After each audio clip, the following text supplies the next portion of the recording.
Welcome sa Concepcion Tarlac. Halina, ating saksihan ang ancestral house ng mga Aquino. Mapalad ako at nabigyan ako ng pagkakataon na makapasok sa kanila at nalibot ko ang buong kabahayan. Sinamahan ako ng isa sa mga kamag-anakan ng mga Aquinos. Dito naman lagi ang tatlong leader na nagsilbi sa ating bayan.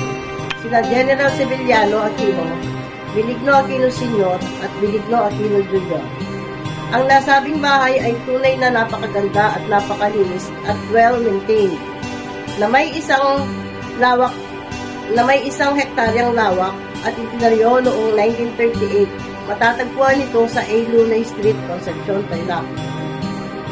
Makikita rito ang mga lumang libro, mga antik na kagamitan tulad ng cabinet, long table, upuan, mga katri o kama.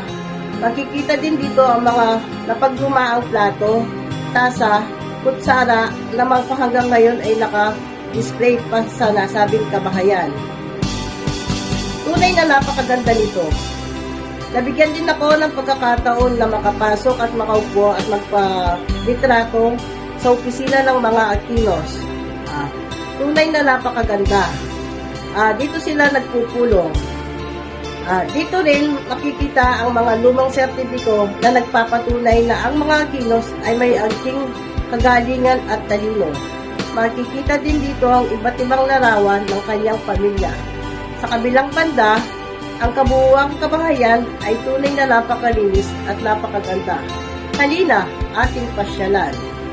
Ako po si Rodelia Arwanatas, BSDA Marketing Management.